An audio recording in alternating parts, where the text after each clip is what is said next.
بسم اللہ الرحمن الرحیم ایاک نعبد و ایاک نستعین۔ میرے پاکستانیوں، جدھر بھی آپ ہیں، آج میں آپ سب کو عید مبارک کہتا ہوں، اور میں افسوس سے یہ کہتا ہوں کہ میرے لیے یہ سب سے تکلیف دہ عید ہے۔ اور تکلیف دہ کیوں ہے کہ 10,000 کے ارد گرد، ہمیں ایگزیکٹ نمبر نہیں پتا کیونکہ ہمیں بتاتے نہیں ہیں اور ہر روز نئے لوگوں کو پکڑ لیتے ہیں، لیکن 10,000 کے ارد گرد ہمارے کارکنان جیلوں میں اور جیلوں میں برے حالات میں رکھے گئے ہیں۔ ایسے رکھا ہوا ہے جیسے کہ کوئی غدار ہیں، کوئی دہشت گرد ہیں۔ ان کو پوری طرح کوشش کی جا رہی ہے کہ ان کو اتنا ان کے اوپر ظلم کریں یا ان کو ایسی بری حالات میں رکھیں کہ وہ مایوس ہو کے پارٹی چھوڑ دیں۔ ان کے جو گھر والے ہیں، بیوی بچے ہیں، ماں باپ ہیں، وہ آج عید پہ کیا کر رہے ہوں گے، کیا ان کے اوپر گزر رہی ہوگی، کیونکہ پتہ ہی نہیں ہے کہ کب باہر آنا ہے۔ ایک بیل سے ہوتی ہے، باہر نکلتے ہیں، پولیس پکڑ کے پھر سے لے جاتی ہے ان کو جیل میں، کوئی اور ان کے اوپر کیس بنا دیتی ہے۔ قانون کے نام کی چیز ہے کوئی نہیں۔ اب مکمل طور پہ جنگل کا قانون ہے، جو طاقتور ہے وہ جو مرضی چاہے وہ کرے، وہ چاہے سپریم کورٹ کے فیصلے سنے یا نہ سنے، عدالتوں کے جج کی بات مانے یا نہ مانے، کوئی فرق نہیں ان کو پڑتا، کیونکہ اس وقت جس کے پاس طاقت ہے وہ جو مرضی چاہے کر سکتا ہے۔ تو اس لیے ان کے گھروں میں کیا گزری ہوگی، یہ میرے جو 10,000 کے ارد گرد جو کارکن اس وقت جیل میں ہیں، میں اس لیے یہ عید تکلیف میں گزار رہا ہوں۔ اس کے علاوہ ہمارے پولیٹیکل لیڈرز ہیں، میں آج ان کو عید مبارک بھی کہتا ہوں، سلام بھی کرتا ہوں، کیونکہ ان کو صرف اس لیے جیلوں میں رکھا ہوا ہے اور ان کے اوپر ہر قسم کا پریشر ڈال رہے ہیں کہ بس وہ ایک لفظ ایک جملہ کہہ دیں کہ جی میں تحریک انصاف چھوڑ رہا ہوں، پھر سب کچھ معاف ہو جاتا ہے۔ جس طرح پوچھا گیا ایک سوال پریس کانفرنس کے دوران ISPR کی کہ جی بتائیں کہ یہ اتنے بڑے الزام لگائے ہوئے بغاوت کے اور دہشت گردی کے، لیکن جب وہ پارٹی چھوڑتے تو سب معاف ہو جاتا ہے۔ تو وہی ان کے اوپر پریشر ڈالا ہوا ہے۔ تو میں آج ان کو سلام بھی کرتا ہوں۔ ہمارے خاص طور پہ جو خواتین، ابھی تک 50 خواتین صرف لاہور کے جیل میں ہیں، جس میں ڈاکٹر یاسمین اور عالیہ حمزہ، ان کو میں خاص طور پہ خراج تحسین پیش کرتا ہوں۔ ان کے علاوہ جو اور عورتیں ہیں، لیکن ان کے اوپر پورا زور لگایا گیا ہے کہ یہ پارٹی چھوڑ دیں یا یہ اپروور بن جائے۔ اپروور بننے کا مطلب کہ جی عمران خان نے ہمیں کہا تھا کہ وہاں جا کے جلاؤ گھراؤ کرو، تو اس لیے اگر وہ یہ کہہ دیں تو ان کو پھر جیل سے نکال دیا جائے گا۔ اور باقی جو میرے اسٹالورٹس ہیں، جس میں شیریہ افریدی ہے، جو اس کے اوپر جو گزری ہے، ان کی بیوی کو اٹھایا ساتھ، پھر بیوی کو پکڑنے اور بچوں کے ساتھ پکڑنے کی کوشش کی، اور جن حالات میں رکھا، وہ جو ڈیتھ سیل ہوتا ہے اس کے اندر چھوٹے سے کمرے میں، توڑنے کے لیے اس کو علی محمد جتنا پریشر اس کے اوپر، بار بار اس کو پھر جیل میں لے آتے، اور یہاں میاں محمود رشید، اعجاز چودھری، عمر چیمہ کی بیوی کو پکڑ کے جیل میں ڈال دی۔ اس کا کیا قصور ہوگا، صرف توڑنے کے لیے کہ کسی طرح یہ کہیں کہ ہم تحریک انصاف چھوڑ رہے ہیں۔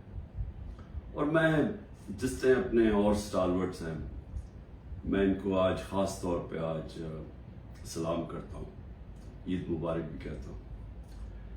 اس کے علاوہ میں آج یاد کرنا چاہتا ہوں 16 لوگ ہمارے شہید ہوئے، گولیاں ماری گئی ان کو 9 مئی کے بعد۔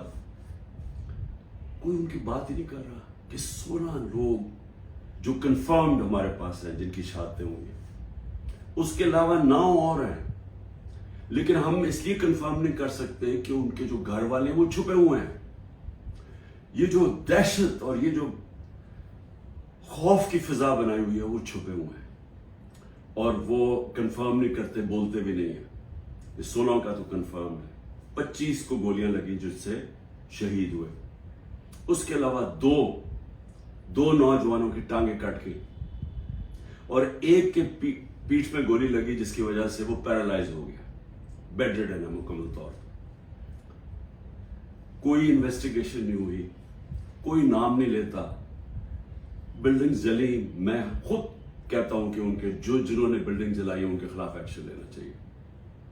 انہوں نے جرم کیا, لیکن کوئی بات کرے گا کہ کون سے ملک کے اندر آپ 25 لوگوں کو گولیاں مار دیں, 50 اور کو گولیاں لگیں, 50 کو اور گولیاں لگیں, لیکن آپ 25 لوگوں کو قتل کر دیں اور ایک کے پاس فائر آرم نہ ہو. چلیں یا تو ہونا کہ کسی پولیس والوں کو گولیاں لگی, کسی کو گولی نہیں لگی, کیونکہ جب بغاوت ہوتی ہے تو وہ ہاتھوں سے نہیں بغاوت ہوتی. بغاوت جب ہوتی ہے تو وہ ہتھیار ہوتے ہیں آپ کے پاس. یہ کیسی بغاوت ہے کہ کسی کے پاس ہتھیار ہی نہیں تھے؟ کبھی کوئی فوج کے خلاف بغاوت کر سکتا ہے ہاتھوں کے ساتھ؟ ان کے پاس بندوقیں ہیں. ہماری ماشاءاللہ دنیا کی تکڑی ترین فوج ہے. تو اس کیا ہم نے بغاوت کرنی تھی؟ یہ ان لوگوں کو نہاتے لوگوں نے جا کے فوج پہ چڑھائی کر دینی تھی. پرامن احتجاج کرنا جو ہمارا حق ہے. آئین کوئی پاکستان کا ایسا علاقہ نہیں جدھر ہمیں اجازت نہیں ہے پرامن احتجاج کرنے کی. برطانیہ کے اندر جو سب سے ان کی مقدس جگہ ہے وہ ان کا پرائم منسٹر کا ہاؤس ہے, 10 ڈاؤننگ اسٹریٹ. ہر دوسرے دن وہاں احتجاج ہو رہا ہوتا ہے پرامن. یہ تو جمہوریت کے اندر ہوتا ہے. تو یہاں تو ایسے بنا دیا کہ پرامن احتجاج بھی جو بھی وہ مل گیا کہ کنٹونمنٹ کے اندر وہ سارے دہشت گرد ہیں, بغاوت کر رہے تھے.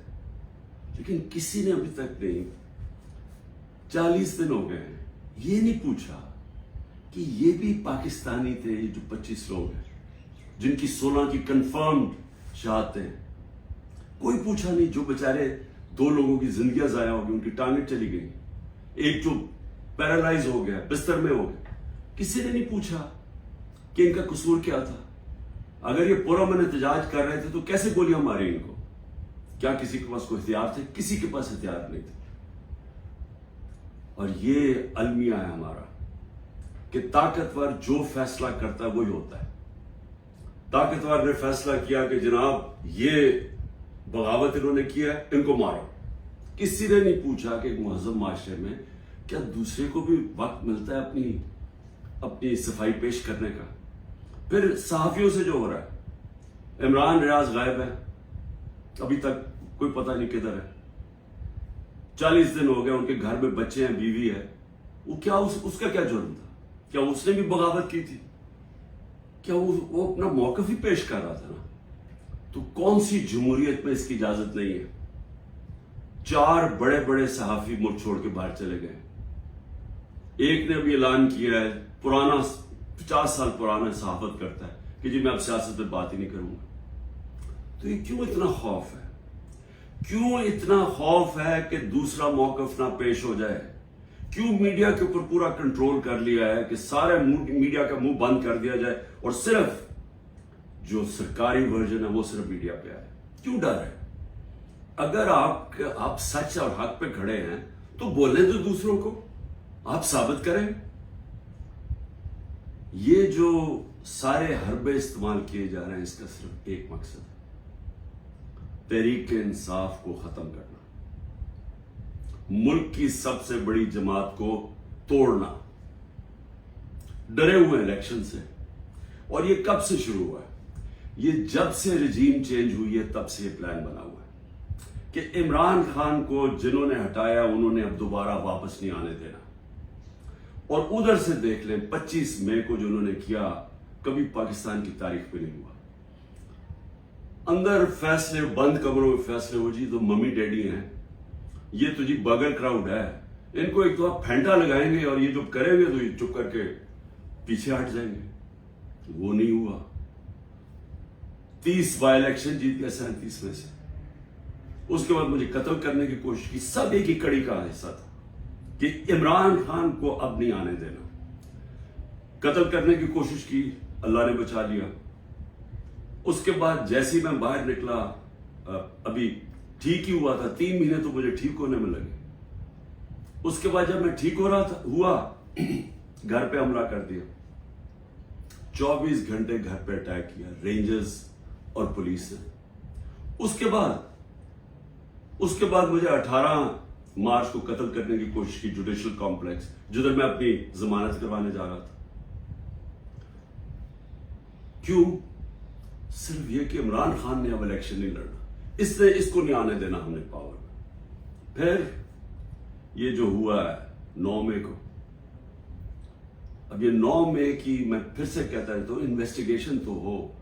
میں یہ کہتا ہوں کہ چلے ملٹری کورٹس کر دیں، چلے عمران خان کو آپ یہ ان عدالتوں میں نہیں، ملٹری کورٹس پہ لے، لیکن اس ملٹری کورٹ کے اندر مجھے موقع ملے، ٹیلی وائز ہو،